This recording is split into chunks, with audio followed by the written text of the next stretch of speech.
नमस्कार बंधुगण। आजिर एही वीडियो माध्यम आमे जानिबा जे पवित्र सुदशा व्रत काहेकि पालन करा जाय थाए।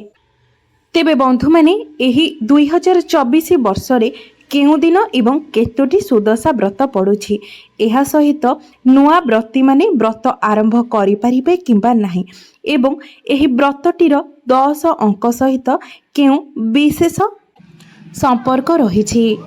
ଏହା ସହିତ ବିବାହିତ ନାରୀମାନଙ୍କ ପାଇଁ ଏହି ବ୍ରତର ମହତ୍ଵ କ'ଣ ଏବଂ ପୌରାଣିକ ମତ ଅନୁସାରେ ଏହି ବ୍ରତକୁ କାହିଁକି ପାଳନ କରାଯାଏ।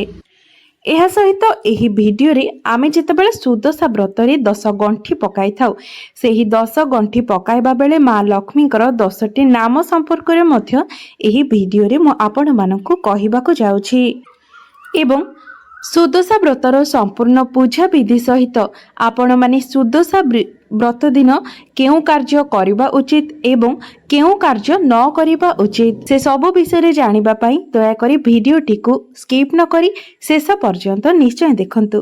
वीडियोटी को गोटे लाइक करी चैनल टी को निश्चय सब्सक्राइब करि दियंतु एवं भक्ति श्रद्धार सहित कमेंट बॉक्स रे जय मां लक्ष्मी निश्चय लिखंतु। बंधु माने आपण माने जानती आमर उत्कलीय संस्कृति रे व्रत एवं पूजा पार्वणर अनेक महत्व रहिछि एवं आम ओडिसा रे पालन हेउथिबा विभिन्न व्रत गुड़िक मध्यरे सुदशा व्रतटी अन्यतम अटे। ऐश्वर्य एवं धनर देवी मां लक्ष्मींकर सबुठारु प्रिय व्रत हेउछि एही सुदशा व्रत एवं एही व्रतटी को आमे समस्ते ओडिशावासी अत्यंत निष्ठा एवं भक्तिर सहित पालन करिथाउ। विशेष करी गृहिणी मानक पई एही पर्वटीर महत्व अत्यंत अधिक रही थाए। तेबे आपण माने जानती जे कोनोसी भी मासर शुक्ल पक्ष दशमी गुरुवार दिन पड़ी थाए ताहाकू आमे सुदशा व्रत भाबरे पालन करिथाउ एवं एही दिन जदि विवाह तिथि रही थाए तेबे एहाको नुआ सुदशा व्रत बोली मध्य कुहा जाय थाए। अर्थात नवविवाहिता किंबा जो माने प्रथम थर पई सुदशा व्रत आरंभ करिबा पई चाहुथांती सेमाने एही दिन ठारू सुदशा व्रत आरंभ करि पारिथांती। घरर सुख समृद्धि एवं शांति को बजाय रखिबा पई गृहिणी माने एही व्रत को पालन करिथांती। तेबे आसंतु जानिबा एही वर्ष सुदशा व्रत केउ दिन एवं केते तारीख रे पड़ुछि एवं एहार पूजार शुभ मुहूर्त केउ समय रे रहुछि। एहा व्यतीत एही वर्ष नुआ सुदशा व्रत पड़ुछि ना नाही, अर्थात नवविवाहिता नारी माने सुदशा व्रत आरंभ करि परिबे कि नाही। बंधु माने एही 2024 मसीहार अगस्त मास 15 तारीख दिन एही वर्षर द्वितीय सुदशा व्रतटी पड़ुछि, जहाँकि एही श्रावण मासर शुक्ल पक्ष दशमी तिथि अर्थात 15 अगस्त गुरुवार दिन आमर सुदशा व्रत पड़ुछि एवं गुरुवार दिन दशमी तिथिटी सकाळ 10:36 पर्यंत रहुछि। तो आपण जदि सुदशा व्रत करूछंती तो चेष्टा करंतु सकाळ 10:36 मध्यरे पूजा समापन करिबा पई एवं बंधु माने सेही दिन महेंद्र बेलाटी आमर सकाळ समयरु आरंभ करी सकाळ 7:08 पर्यंत रहुछि एवं पुरी को सूर्योदयर समय रहिछि 5:30। तो आपण 5:30 रु सकाळ 7:08 मध्यरे जदि पूजा करि नियंती तेबे एहा अत्यंत शुभमय रही थाए, कारण एही समयटी महेंद्र बेलारे रहिछि। तापरे द्वितीय शुभ समयटी रहुछि सकाळ 10:20 रु 12:44 पर्यंत। मात्र मु आपणको पूर्वरु ही कहि सारिछि जे सकाळ 10:36 मध्यरे आमर दशमी तिथि सरी जाउछि, तो एही समयटी मध्य पूजा करिबा पई ठीक समय नुहे। सबुठारु भल समय रहिबो आपण जदि सकाळ 5:30 रु सकाळ 7:08 मध्यरे पूजा आरंभ करी शेष करि दियंती। तो बंधु माने एहा तो थिला पूजा करिबार शुभ समय। एही समय रे आपण व्रतर पूजा विधि पालन करि परिबे। तेबे सुदशा व्रतर संपूर्ण पूजा विधि विषय जानिबा पूर्वरु आमे माने जानि नेबा जे पौराणिक मतरे सुदशा व्रत काहेकि पालन करा जाए। तेबे पौराणिक मत अनुसारे एही सुदशा व्रत विदर्भ देशर राजा नल राजांकर पाटराणी दमयंती आरंभ करिथिले एवं सेही दिन ठारू समस्त विवाहित नारी माने आज पर्यंत एही व्रत को पालन करि आसुछंती। ଦିନେ ଦୀକ୍ଷା ବ୍ରାହ୍ମଣୀ ନଦୀରୁ ଜଳ ଆଣିବା ସମୟରେ ନିଜର ବ୍ରତଟିକୁ ହଜାଇ ଦେଇଥିଲେ ଏବଂ ନିଜର ବ୍ରତକୁ ହରାଇ ଯେତେବେଳେ ସେ ବିକଳ ଭାବରେ କ୍ରନ୍ଦନ କରୁଥିଲେ, ନଳରାଜା ସେହି ବ୍ରାହ୍ମଣୀଙ୍କର ଦୁଃଖକୁ ଦୂର କରିବା ପାଇଁ ସତ୍ୟରେ ନିଜକୁ ବାନ୍ଧି ହୋଇ ନିଜ ରାଣୀଙ୍କର ବ୍ରତକୁ ସେହି ବ୍ରାହ୍ମଣୀକୁ ଅର୍ପଣ କରିଥିଲେ। ଆପଣମାନେ ଜାଣନ୍ତି ଏହି ବ୍ରତଟି ମା ଲକ୍ଷ୍ମୀଙ୍କର ସ୍ୱରୂପ ଅଟେ। ତେଣୁ ଯେହେତୁ ସେ ବ୍ରତକୁ ଦାନ କରିଥିଲେ, ସେଥିପାଇଁ ସେ ମଧ୍ୟ ଲକ୍ଷ୍ମୀ ଛଡ଼ା ହୋଇଯାଇଥିଲେ। ବ୍ରତକୁ ଦାନ କରିସାରିବା ପରେ ତାଙ୍କର ସକଳ ଐଶ୍ୱର୍ଯ୍ୟ, ସମ୍ପଦ ଏବଂ ବୈଭବ ମଧ୍ୟ ତାଙ୍କଠାରୁ ଦୂରେଇ ଯାଇଥିଲା, ଯାହାଫଳରେ ରାଜା ଓ ରାଣୀ ଲକ୍ଷ୍ମୀ ଛଡ଼ା ଏବଂ ଶ୍ରୀହୀନ ହୋଇଯାଇଥିଲେ। ଅନେକ ଦୁଃଖ ଦୁର୍ଦ୍ଦଶା ଭୋଗ କରିସାରିବା ପରେ ରାଣୀ ପୁନର୍ବାର ଯଥାବିଧି ସୁଦଶା ବ୍ରତର ପାଳନ କରିଥିଲେ ଏବଂ ପୁନର୍ବାର ତାଙ୍କର ସମସ୍ତ ସୁଖ, ଐଶ୍ୱର୍ଯ୍ୟ ଏବଂ ବୈଭବକୁ ସେମାନେ ପୁନର୍ବାର ଧୀରେ ଧୀରେ ଫେରି ମଧ୍ୟ ପାଇଥିଲେ। ତେଣୁ ମା ଲକ୍ଷ୍ମୀଙ୍କ ଉଦ୍ଦେଶ୍ୟରେ ଭକ୍ତି ଏବଂ ବିଶ୍ୱାସର ସହିତ ସମସ୍ତ ମହିଳାମାନେ ଏହି ବ୍ରତକୁ ପାଳନ କରିଥାନ୍ତି ଏବଂ ବ୍ରତଟିକୁ ଅତ୍ୟନ୍ତ ଯତ୍ନ ଏବଂ ଗୁରୁତ୍ୱର ସହିତ ନିଜ ପାଖରେ ରଖିଥାନ୍ତି। ସୁଦଶା ଅର୍ଥର ହେଉଛି ସୁରେ ହେଉଛି ଶୁଭ ଏବଂ ସକାରାତ୍ମକର ପ୍ରତୀକ ଏବଂ ଦଶାଟି 10 ଅଙ୍କ ସହିତ ଜଡ଼ିତ। ଏହାର ଅନ୍ୟ ଅର୍ଥ ହେଉଛି ମନୁଷ୍ୟର ଦୁର୍ଦ୍ଦଶାକୁ ସୁଦଶାରେ ପରିଣତ କରିବା। ସେଥିପାଇଁ ସୁଦଶା ବ୍ରତରେ 10 ପାଖୁଡ଼ା ପଦ୍ମ, 10 ବର୍ଣ୍ଣର ମୁରୁଜ, 10 ମୁଖୀ ଦୀପ, 10 ମୁଠି ଚାଉଳ, 10 ଗୋଟି ହଳଦୀ ଏବଂ 10 ଗୋଟି ମଣ୍ଡା ସହିତ ମା ଲକ୍ଷ୍ମୀଙ୍କର 10 ନାମର ମଧ୍ୟ ଉଚ୍ଚାରଣ କରାଯାଇଥାଏ ଏବଂ ମା ଲକ୍ଷ୍ମୀଙ୍କର ସେହି 10ଟି ନାମକୁ ଉଚ୍ଚାରଣ କରି ବ୍ରତରେ 10ଟି ଗଣ୍ଠି ପକାଇ ଏହି ବ୍ରତଟିକୁ ପାଳନ କରିଥାନ୍ତି ଏବଂ ସେହି ବ୍ରତଟିକୁ ପରବର୍ତ୍ତୀ ସୁଦଶା ବ୍ରତ ପର୍ଯ୍ୟନ୍ତ ନିଜର ବାହୁରେ ଧାରଣ କରିଥାନ୍ତି।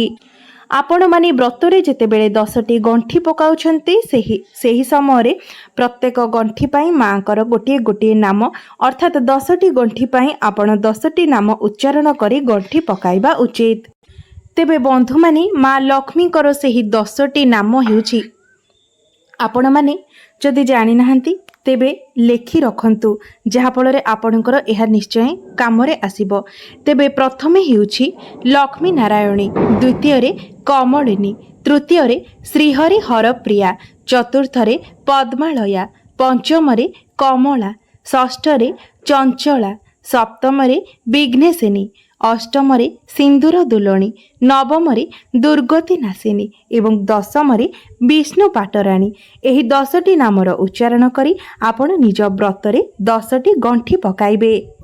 ତେବେ ଏବେ ଆସନ୍ତୁ ଜାଣିନେବା ଆପଣମାନେ ସୁଦଶା ବ୍ରତ ଦିନ କେଉଁ କାର୍ଯ୍ୟ କରିବା ଉଚିତ ଏବଂ କେଉଁ କାର୍ଯ୍ୟ କରିବା ଅନୁଚିତ ଅଟେ। ଆପଣମାନେ ସୁଦଶା ବ୍ରତ ଦିନ ନିଜ ଘରକୁ ଯଥାସମ୍ଭବ ପରିଷ୍କାର ପରିଚ୍ଛନ୍ନ ରଖିବା ପାଇଁ ଚେଷ୍ଟା କରନ୍ତୁ। ଏହା ସହିତ ଏହି ଦିନ ଘରକୁ କେବେ ବି ଅନ୍ଧାର କରି ରଖନ୍ତୁ ନାହିଁ। ଏହି ସୁଦଶା ବ୍ରତ ଦିନ ଆପଣମାନେ ବ୍ରହ୍ମ ମୁହୂର୍ତ୍ତରୁ ଅର୍ଥାତ୍ ସୂର୍ଯ୍ୟୋଦୟ ପୂର୍ବରୁ ଉଠି ନିଜର ସ୍ନାନ କାର୍ଯ୍ୟ ସମାପନ କରିନିଅନ୍ତୁ। ଏହି ଦିନ ଭୁଲରେ ମଧ୍ୟ ଆପଣ ଅଧିକ ସମୟ ପର୍ଯ୍ୟନ୍ତ ଶୋଇ ରୁହନ୍ତୁ ନାହିଁ। ଏହି ସୁଦଶା ବ୍ରତ ଦିନ ମା ଲକ୍ଷ୍ମୀଙ୍କ ପାଖରେ 3 ବେଳାର ଭୋଗ ଲଗାଯାଇଥାଏ, ଯଥା ଆପଣମାନେ ସକାଳ ସମୟରେ ମା ଠାକୁରାଣୀଙ୍କ ପାଖରେ 10 ପ୍ରକାରର ଫଳ ଏବଂ 10 ପ୍ରକାରର ଛେନାର ଭୋଗ ଲଗାଯାଇଥାଏ। ମଧ୍ୟାହ୍ନ ସମୟରେ 10ଟି ମଣ୍ଡା ପିଠା ଏବଂ ସନ୍ଧ୍ୟା ସମୟରେ 10 ପ୍ରକାରର ଛେନାର ପଣା ଭୋଗ ଲଗାଯାଇଥାଏ। ମାତ୍ର ଆପଣ ଏହି କଥାର ବିଶେଷ ଧ୍ୟାନ ରଖିବେ ଯେ ଯେଉଁ ଭୋଗକୁ ଆପଣ ମା ଲକ୍ଷ୍ମୀଙ୍କ ପାଖରେ ସମର୍ପଣ କରିଥିବେ, ସେହି ଭୋଗକୁ ନିଜର ପରିବାର ବ୍ୟତୀତ ଅନ୍ୟ କୌଣସି ବ୍ୟକ୍ତିଙ୍କୁ ଆପଣ ସେହି ଭୋଗକୁ ଦେବେ ନାହିଁ। ପରିବାର ବ୍ୟତୀତ ଅନ୍ୟ ବ୍ୟକ୍ତିଙ୍କୁ ଭୋଗ ଦେବା ଦ୍ୱାରା ଆପଣଙ୍କୁ ମା ଲକ୍ଷ୍ମୀଙ୍କର କୋପର ଶିକାର ହେବାକୁ ପଡ଼ିଥାଏ, ଯାହାଦ୍ୱାରା ଆପଣଙ୍କୁ ଲକ୍ଷ୍ମୀ ଛଡ଼ା ହେବାକୁ ପଡ଼ିଥାଏ। ଏହି ସୁଦଶା ବ୍ରତର ପୂଜା ବ୍ରହ୍ମ ମୁହୂର୍ତ୍ତରୁ ଆରମ୍ଭ କରିବା ଅତ୍ୟନ୍ତ ଶୁଭମୟ ହୋଇଥାଏ, କାରଣ ଏପରି ମାନ୍ୟତା ରହିଛି ଯେ ଏହି ବ୍ରହ୍ମ ମୁହୂର୍ତ୍ତରେ ମା ଲକ୍ଷ୍ମୀ ନିଜର ମନ୍ଦିରରୁ ବାହାରି ତାଙ୍କର ଭକ୍ତମାନଙ୍କର ଗୃହରେ ପ୍ରବେଶ କରିଥାନ୍ତି। तेणु आपण जदि सेही दिन ब्रह्म मुहूर्त उठी स्नान कार्य सरी माँ लक्ष्मींकर पूजा कार्य आरंभ कर दियंती तेबे यह आपण को अधिक शुभ फल प्रदान करिथाए। एही कथार विशेष ध्यान रखिबे जे आपण जेतेबेले स्नान करूछंती देहरे किछि हळदी लगाई स्नान करिवे। आपण प्रत्येक व्रत एवं पूजारे स्नान करने समय जदि हलदी लगाई स्नान करती तेबे यह आपण को अधिक शुभ फल प्रदान करिथाए।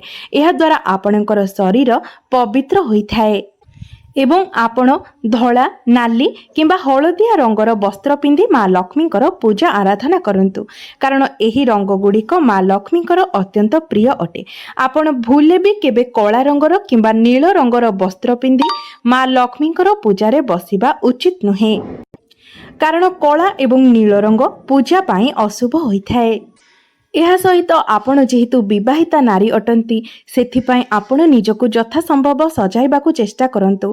मथारे भल भाबरे सिंदूर एवं पादरे अलता लगांतु एवं निजको भल साड़ी भल गहना पिंधि माँ लक्ष्मींकर पूजार्चना करंतु एवं कारण माँ लक्ष्मींकर श्रृंगार अत्यंत प्रिय होइथाए।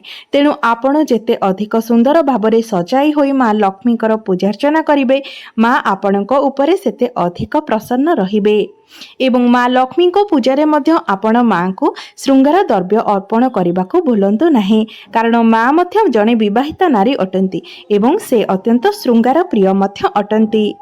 तेबे बंधु माने सुदशा व्रत दिन आपण केबे भी अधिक समय पर्यंत सोई रुहंतु नहीं। ब्रह्म मुहूर्त उठी घर को भल भाबरे झाड़ू पोछा लगाई दियंतु एवं बासी सिज केबे भी पकाई रखंतु नहीं। बासी सिज पकाई रखी पूजार्चना करने अत्यंत अशुभ होइथाए।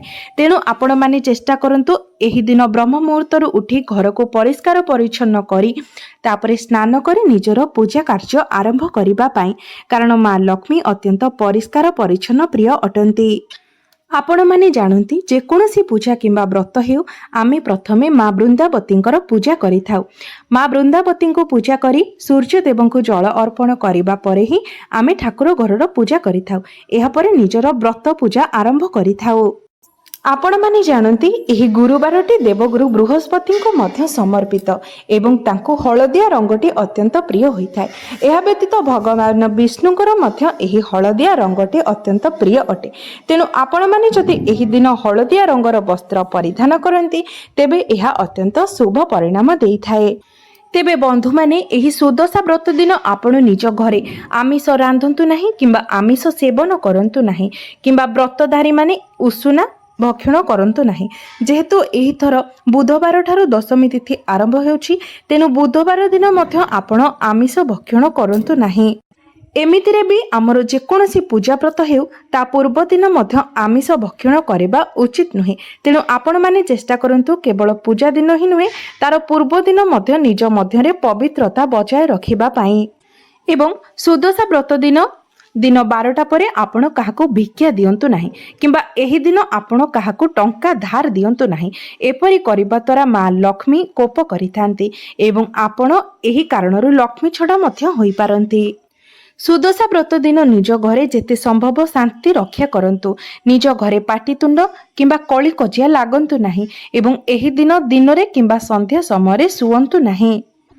एही दिन आपण संध्या समय निज घरे झुणार धूप बुलांतु। एपरि करिबा द्वारा आपणक गृहरु नकारात्मक ऊर्जा गुड़िक चली जाए एवं आपणक गृह सहित गृहर आखपाखर परिवेश मध्य शुद्ध होइथाए।